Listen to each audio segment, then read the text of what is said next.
The television deal. Every 4 years, broadcasters around the world compete to show the World Cup. They pay billions just for that right. For 2026, FIFA collected over $3.8 billion in television rights alone. Fox Sports paid roughly $485 million just to broadcast the tournament in English across the United States. That is for one language, in one country. Telemundo paid separately for Spanish. The BBC, ITV, and broadcasters across Europe, Asia, and South America all paid their own fees on top of that. In total, more than 200 territories bought the rights to show the games. FIFA does not make the content. It does not own the stadiums. It just owns the rights to the tournament, and those rights are worth billions. The sponsorship machine. Coca-Cola has been a FIFA sponsor for nearly 50 years. Adidas has supplied the official match ball since 1970. Visa controls the payment infrastructure for every ticket and merchandise purchase. These are not just advertising deals, they are something more valuable. FIFA sells sponsorship in 3 tiers. At the top sit 7 global partners: Adidas, Coca-Cola, Visa, Hyundai Kia, Aramco, Lenovo, and Qatar Airways.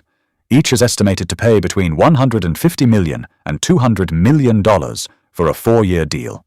The tier below that, called World Cup sponsors, costs between $65 and $95 million per brand. By 2026, all 16 global sponsorship positions were filled for the first time in World Cup history.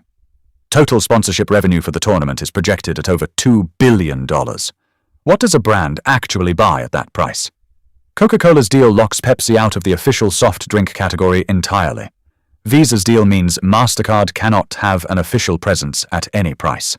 The logo costs more than the airtime, because the logo buys exclusivity that no amount of advertising can replicate. The ticket economy. The 2026 World Cup features 104 matches across 16 cities in 3 countries. That is more matches than any World Cup in history. For the first time, FIFA introduced dynamic pricing, meaning ticket prices moved up and down based on demand, the same way airline seats or concert tickets do. Group stage tickets started at around $380. The most expensive category of tickets for the final reached nearly $16,000. That is 10 times what the top-priced ticket cost at the 2022 World Cup in Qatar. Attorneys General in New York and New Jersey launched formal investigations into FIFA's ticketing practices. Even the US president said publicly he would not pay the asking price for a nosebleed seat. FIFA defended the pricing by pointing to hundreds of millions of ticket requests as evidence of extraordinary demand. Total ticketing and hospitality revenue for 2026 is projected at over $2 billion, a figure that did not exist at this scale before dynamic pricing arrived. The prize money pool. The 2026 prize pool is $871 million. That is 65% more than the $440 million distributed at the Qatar World Cup 4 years earlier. Every team that qualifies receives at least $12.5 million before a single match is played. That is just for showing up. Teams eliminated in the group stage collect roughly $21 million in total. The further a team advances, the higher the payout. The runner-up earns $33 million. The champion receives $50 million in performance prize money. When you add the guaranteed preparation and qualification funding, the winning country walks away with over $63 million total. The money does not go to the players directly. It is paid to the National Football Federation. Each federation then decides how much to share with the squad. In the United States, the federation agreed to pool prize money from the 2026 men's and 2027 women's tournaments, keep 20%, and distribute the rest equally across both squads. The Club Benefit Program. Here is the part most fans never hear about. When a player like Kylian Mbappé or Erling Haaland leaves his club for 6 weeks to play in the World Cup, his club still pays his salary. FIFA compensates those clubs through a separate fund called the Club Benefit Program. For 2026, that fund totals $355 million, a 70% increase from Qatar. For the first time, FIFA also included $100 million to compensate clubs whose players featured in World Cup qualifying matches, not just the tournament itself. Every day a registered player spends at the World Cup, his club receives a payment. It is FIFA acknowledging a simple fact: without the clubs, there is no tournament. The host cities. For most of the World Cup's history, a local organizing committee ran the tournament. That committee absorbed the costs but shared in the revenue. In 2026, FIFA changed the model entirely.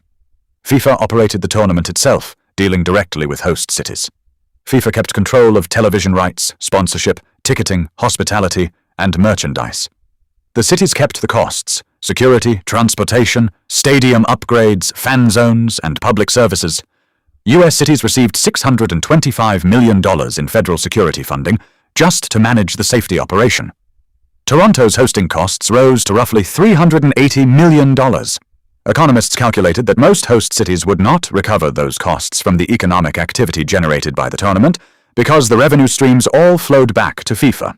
One economist described the arrangement plainly. Host cities get the privilege of paying for it, where it goes. FIFA's total revenue target for the 2023 to 2026 four-year cycle is $13 billion. Of that, roughly $8.9 billion comes from the 2026 World Cup alone. After FIFA collects, the money flows outward in several directions. $871 million goes to the prize fund. $355 million goes to the club compensation program. $2.5 billion goes toward operational costs across the 16 host cities.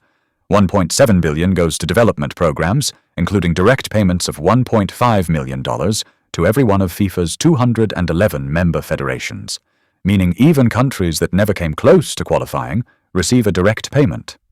FIFA's budgeted surplus for the cycle is roughly $100 million, added to reserves that already sit at around $4 billion. The water break.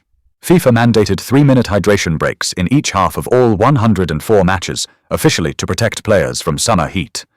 Those breaks also created natural advertising windows in a sport where the clock never stops. Fox Sports sold 30-second spots during those breaks for between $200,000 and $750,000 per spot, depending on the match.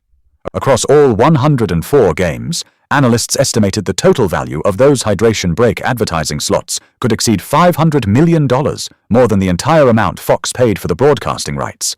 FIFA created the breaks. Fox monetized them. Neither party complained.